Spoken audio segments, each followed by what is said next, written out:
Hello दोस्तों, agree वाला पर आपका स्वागत है। दोस्तों, MPPAT 2019 का ओल्ड पेपर को डिस्कस करेंगे।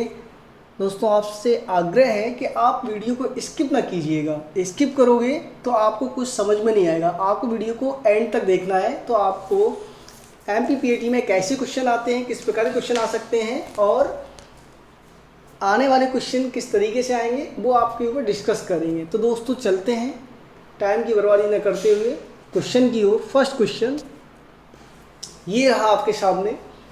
फूल गोभी में छोटे छोटे फुटकी के विकास को निम्न रूप से जाना जाता है। इंग्लिश में बात करेंगे, the development of small curd is the cauliflower is known as. Curd क्या, सबसे पहली बात करेंगे कॉलीफ्लावर के बारे में। तो जो कॉलीफ्लावर की क्वेश्चन पूछा गया है तो कॉलीफ्लावर के बारे में बात कर लेंगे। कॉलीफ्लावर का वानस्पतिक नाम होता है ब्रासिका ओलेरेसिया बोट्राइटिस। फैमिली होता है क्रूसीफेरी फैमिली से बिलोंग करता है। क्रूसीफेरी फैमिली को ब्रेसिक्रेसी भी बोलते हैं। अच्छा,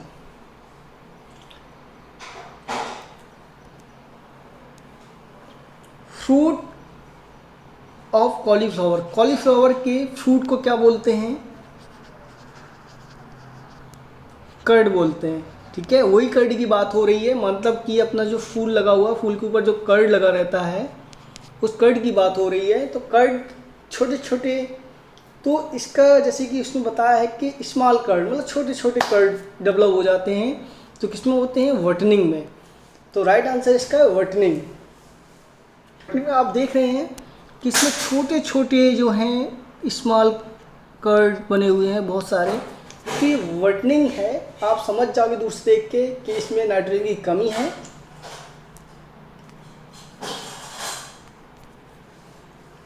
वटनिंग की समस्या है। अब ये है ब्लाइंडनेस। अब ब्लाइंडनेस किस कारण से आती है? तो सबसे पहले बताएंगे इसमें क्या होता है। वर्ड का फॉर्मेशन नहीं होता है। जो वर्ड देख रहे हैं अब यहाँ से निकलती है वाइट कलर की वर्ड्स, इसका फॉर्मेशन नहीं होता है। ये आती किस कारण से है? लो टेम्परेचर हो जाना है। लो टेम्परेचर के कारण फ्रॉस्ट पड़ जाना, पाला पड़ जाना, इंसेक्ट भी हो सकता है। और ये जो ब्लाइंडनेस है हमेशा जो आती है अर्ली स्टेज में। ठीक है, तो जो ब्लाइंडनेस है, ब्लाइंडनेस का समझ गया ना, ब्लाइंडनेस क्या होता है? इसका फॉर्मेशन नहीं होता कर्ड का। ठीक है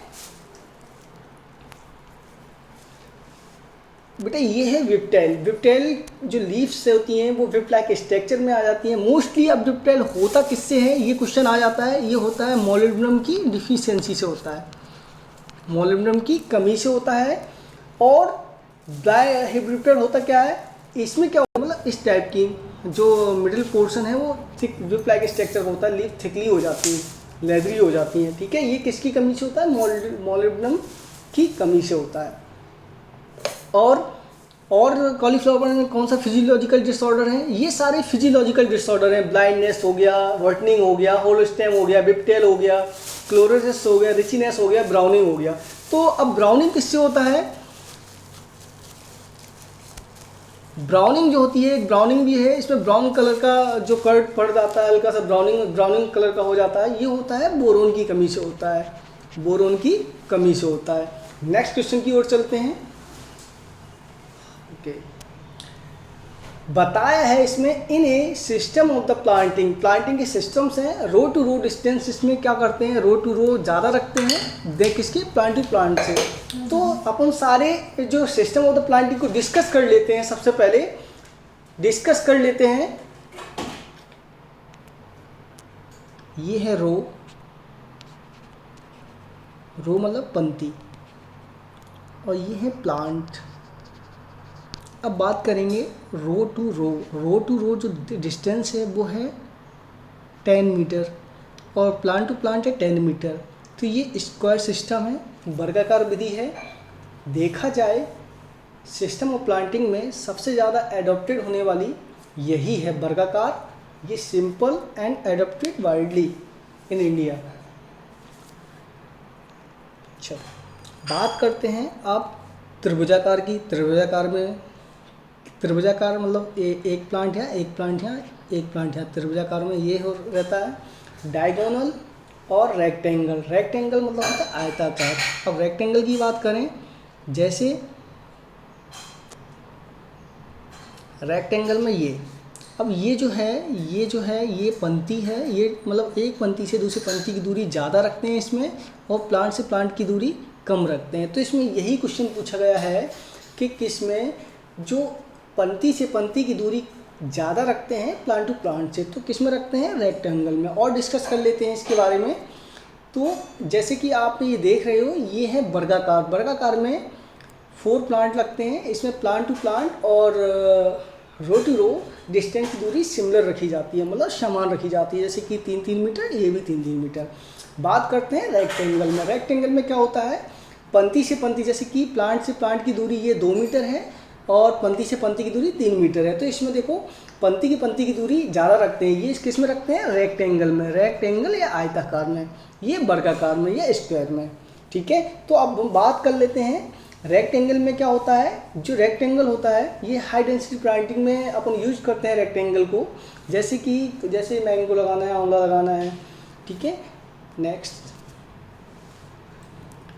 अपन बात कर रहे थे इसमें त्रिभुजाकार या ट्रायंगल। त्रिभुजाकार में देखो 3 प्लांट्स हैं, इसमें 3 प्लांट्स हैं, इसमें कितने हैं? इसमें 11% कम प्लांट लगते हैं कंपेयर करें किससे? स्क्वायर सिस्टम से कंपेयर करें, वर्गाकार विधि से कंपेयर करें तो इसमें 11% कम प्लांट लगते हैं। तो 11% जैसे किया जाए, जैसे कि 100 प्लांट लगे हुए हैं कुछ एक पर्टिकुलर यूनिट एरिया में, तो इसमें क्या है, जितने 100 प्लांट स्क्वायर में लगे हुए हैं, तो अगर ट्रायंगल की बात करें तो इसमें 11 कम हो जाएंगे, मतलब 11% कम हो जाएंगे, मतलब 11 कम हो जाएंगे। तो मतलब ट्रायंगल में कितने पौधे लगेंगे? 89। ठीक है, तो 89 लगेंगे। अब ऐसे ही बात करते हैं, ये जो है हेक्सागोनल, हेक्सागोनल को बोलते हैं, ये है हेक्सागोनल। हेक्सागोनल में 6 भुजाएं जिसकी रहते हैं। ठीक है, तो अब बोलते हैं, ये है, बात करेंगे इसको बोलते हैं डायगोनल या डायगोनल बोलते हैं। डायगोनल क्या होता है? स्क्वायर सिस्टम के समान रहता है, मतलब किसके? स्क्वायर के, मतलब वर्गाकार के समान रहता है। बस थोड़ा सा अंतर ये होता है कि इसमें मध्य में एक प्लांट को और लगा दिया जाता है, इसको डायगोनल को फिलर सिस्टम भी बोलते हैं। इसलिए फिलर सिस्टम बोलते हैं कि इसमें मध्य में एक प्लांट को फिल कर देते हैं, तो उसे फिलर सिस्टम बोलते हैं। ठीक है, किसको? डायगोनल को, फिलर सिस्टम को। जैसे कि पपाया लगा दिया, बनाना लगा दिया। ठीक है, तो इसमें क्या आता है? Double number of plants then square system से लगते हैं। और लास्ट जो सिस्टम प्लांटिंग का बचा हुआ है कंटूर सिस्टम।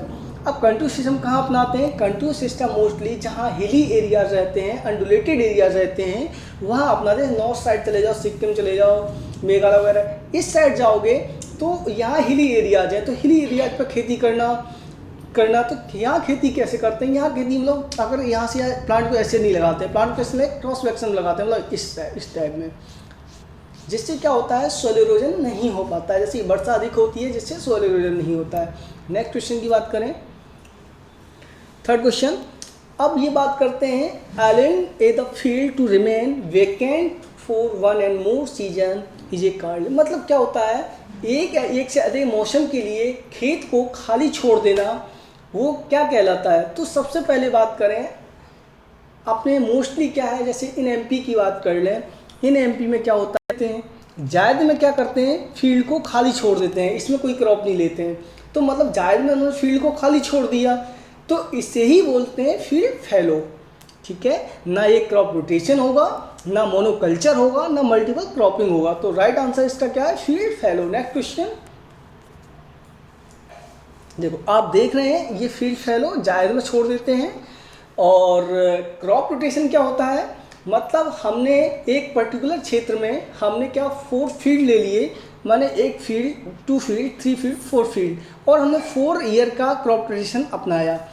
जैसे कि पहले फर्स्ट एरिया में मैंने लीफी वेजिटेबल ली, सेकंड में मैंने फ्रूट्स को लिया, टमाटर को लगाया, सेकंड में मैंने रूट्स गाजर को लगाया, फोर्थ में मैंने पी को लगाया, बस लेग्यूम्स लगाया। अब इसी को क्या करना है? सेकंड ईयर में क्या करना है? फर्स्ट इसको लगाना है, सेकंड, थर्ड और फोर्थ को इससे आ जाएगा। तो ऐसे ही 4th ईयर क्रॉप रोटेशन अपनाते हैं। मल्टीपल क्रॉपिंग क्या होती है? जब 2 या 2 से अधिक फसलों को लेना, उसे बोलते हैं मल्टीपल क्रॉपिंग। बात करें पोटेशियम एक मेजर न्यूट्रिएंट रिक्वायर्ड होता है। अब देखो पोटेशियम की बात करें, लेकिन मेजर न्यूट्रिएंट क्या होते हैं फसल के लिए चाहिए? नाइट्रोजन, फास्फोरस और पोटेशियम। नाइट्रोजन का क्या कार्य होता है? नाइट्रोजन को क्या करता है? नाइट्रोजन मोस्टली कभी प्रोटीन सिंथेसिस में भी भाग लेता है, दाने में प्रोटीन के माध्यम, जैसे कि सीरियल क्रॉप है, जितनी भी अनाज वाली फसलें होती हैं उनमें नाइट्रोजन की अधिक आवश्यकता होती है, जितनी भी दलहनी फसल होती हैं उनमें नाइट्रोजन की कम। बात करते हैं रबी ऋतु के दौरान गेहूं की फसल में से होने वाला खरपतवार कौन सा है? तो सबसे पहली बात होता है खरपतवार होता क्या है, बीट्स होते क्या है? तो हम बताएंगे कि बीट्स होता है तो ये होता है जैसे कि खेत में बिना बोए या अपने आप जो पौधा उग आता है उसे बोलते हैं बीट्स। बीट्स क्या होता है? बीट्स अब मोस्टली क्या होता है, ह्यूमन को भी नुकसान पहुंचाता है और फसल को भी नुकसान पहुंचाता है, तो ये बीट्स है। कुछ बीट्स ऐसे होते हैं जिनसे हम दवाइयों में यूज करते हैं, कुछ बीट्स ऐसे होते हैं जिनका हम सब्जी बनाने के लिए यूज करते हैं। तो बीट्स बढ़ते हैं, प्लांट धीमे धीमे करता है, तो उसमें जो भी खाद डला, पानी डला और जो भी उसको खाने का मटेरियल डला पौधों के लिए, वो सारा कौन खींच लेता है? बीट्स खींच लेता है। इसलिए बीट्स से नुकसान होता है, फसलों की जो उत्पादन स्तर क्या हो जाता है, कम हो जाता है। तो बात करेंगे मोथा। अब मोथा जो होता है इसको बोलते हैं cyperus rotundus, cyperus rotundus family cyperaceae, और इसका जो प्लांट होता है ट्रायंगल, इसका जो तना होता है वो ट्रायंगल होता है। 1 साल तक ये अपनी लाइफ साइकिल को कंप्लीट करता है, मतलब बहुत ज़्यादा लगातार, मतलब पेरिनियल में बहुत अधिक वर्षों तक बना रहता है। इसे बोलते हैं मोथा साइप्रस रोटंडस। और है चीनोपोडियम। चीनोपोडियम होता है बथुआ। अब बथुआ अधिकतर रबी की फसल में, अधिकतर रबी सीजन में जो ग्रो करते हैं बथुआ को देखा गया है, इसलिए इसका जो राइट आंसर है चीनोपोडियम एल्बम या बथुआ। जंगली ज्वार की बात करें, जंगली ज्वार नहीं हो सकता, क्योंकि जंगली ज्वार जो होता है, ज्वार मतलब जो ज्वार होता है सोरगम, सोरगम हमेशा खरीफ में लगती है, खरीफ मौसम में आता है जंगली ज्वार। नन ऑफ दीज, तो मतलब इसका राइट आंसर है। कृषि में सिंचाई की कुशल सामान्य विधि कौन सी है? तो मोस्टली देखा गया जो एडेप्टेड करते हैं अधिकतर किसान वो करते हैं सरफेस इरिगेशन। क्या करते हैं?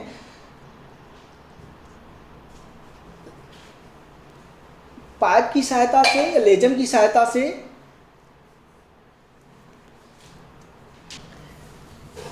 तो इसका राइट आंसर है सरफेस इरिगेशन। मोस्टली अधिकतर किसान सरफेस इरिगेशन को अपनाते हैं, सरफेस इरिगेशन को अपनाते हैं। नेक्स्ट क्वेश्चन, बाद क्या होता है? फल पक जाएगा। फल पक जाएगा मतलब तोड़ने के बाद जो फल पक जाता है उसे बोलते हैं क्लाइमेटिक फ्रूट, और तोड़ने के बाद जो फल पकता नहीं है, मोस्टली सूख जाते हैं, तो उन्हें बोलते हैं नॉन क्लाइमेटिक फ्रूट। सिंपल। अब स्ट्रॉबेरी, इसमें कौन कौन से आते हैं? Apple, banana, mango, tomato. Non climatic में कौन कौन से आते हैं? Citrus, grape, pineapple, watermelon. I hope आपको समझ में आ गया होगा। मुझे नेक्स्ट क्वेश्चन पे चलते हैं। कॉक्सीडियोसिस, कॉक्सीडियोसिस इसको खूनी दस्त भी बोलते हैं। खूनी दस्त ये मुर्गियों में फैलता है ये रोग, और ये रोग हमेशा होता है प्रोटोजोआ से होता है। राइट आंसर इसका है प्रोटोजोआ। अब इसके कुछ सिम्टम्स है, पढ़ लेते हैं। अब क्या होता है, ये रक्त सबसे पहले खूनी दस्त करती है, रक्त बीट करती है, जो इसकी कलंगी रहती है वो क्या हो जाती है? पीली पड़ जाती है। दांत, अब कोई सुस्त हो गई, कोई बीमार मुर्गी हो गई तो वो मोस्टली क्या होती है? खाना खाना कम कर देती है और लड़खड़ाना चल लेती है। जब खाना कम खाएगी तो स्वाभाविक है चल फिर नहीं पाएगी, लड़खड़ा के चलेगी। वो है प्रोटोजोआ। फैलता किससे? प्रोटोजोआ से। नेक्स्ट क्वेश्चन, ये है जब पहली फसल की कटाई से दूसरी फसल, पहली कटाई से पहले दूसरी फसल लगाई जाती है उसे क्या कहते हैं? Relay cropping, crop rotation, dual cropping, sequential cropping. तो ये जो कंसेप्ट आया वो रिले क्रॉपिंग का है। रिले क्रॉपिंग को ही पैरा या उतेरा क्रॉपिंग भी बोलते हैं, इसको ओवरलैपिंग क्रॉपिंग भी बोल सकते हैं। बोलते हैं। लेकिन इसी रिले क्रॉपिंग कैसे, ये रिले रेस जो होती थी, जो एक धावक था, जैसे कि इसमें 4 लोग होते थे, जिसमें एक मसाल लेके दौड़ता था एक आदमी, उससे पहले ही दूसरा आदमी इसको ले लेता था। तो सेम प्रोसेस इसमें भी वही अपनाते हैं। इसमें क्या होता है, देखो एक फसल की अपन सोइंग कर देते हैं, एक फसल की सोइंग कर देते हैं, उसके बाद क्या करते थे, जब फसल हार्वेस्ट होने के बाद तो कुछ सप्ताह पहले दूसरी फसल को सोइंग कर देते हैं। ऐसे ऐसे अपन सोइंग करते चले जाते हैं। तो जो उतेरा है, उतेरा अपन मध्य प्रदेश में उतेरा के नाम से जानते हैं रिले क्रॉपिंग को, पैरा को बिहार वेस्ट बंगाल में जानते हैं। रिले क्रॉपिंग को ओवरलैपिंग क्रॉपिंग के नाम से भी जानते हैं, कहते हैं। इसमें क्या होता है, जैसे कि धान की फसल है, धान की फसल के हार्वेस्ट होने के कुछ समय पहले इसमें लेथारिस या लेंटिल की सोइंग कर देते हैं, दैट इज कॉल्ड पैरा या उतेरा क्रॉपिंग। नेक्स्ट क्वेश्चन, एक ही खेत में साल दर साल गेहूं की रोपाई करना कहलाता है relay cropping, monocropping, crop rotation, sequential cropping. तो बात करेंगे रिले क्रॉपिंग को, मैंने आपको बता दिया है क्या होती है। क्रॉप रोटेशन मैंने बता दिया, सिक्वेंशियल क्रॉपिंग होती है सीक्वेंस में फसल को ग्रोइंग करना, तो सिक्वेंशियल क्रॉपिंग। तो ये नॉन ओवरलैपिंग होती है। तो अपन बात करेंगे, इसमें क्या बोल रहा है कि एक ही खेत में साल दर साल, मतलब एक ही साल एक ही फसल को लेना, जैसी मोनोक्रॉपिंग। मोनोक्रॉपिंग ये किसमें आती है, मोनोक्रॉपिंग, इसका राइट आंसर है मोनोक्रॉपिंग। मोनोक्रॉपिंग दोस्तों, हमारी वीडियो आपको अगर अच्छा लगा हो तो लाइक कीजिए, सब्सक्राइब कीजिए और शेयर, अपने जो भी एग्रीकल्चर के ग्रुप हो, जितने भी ग्रुप हो एग्रीकल्चर में, शेयर कीजिए और बेल आइकन को दबाना ना भूलिए।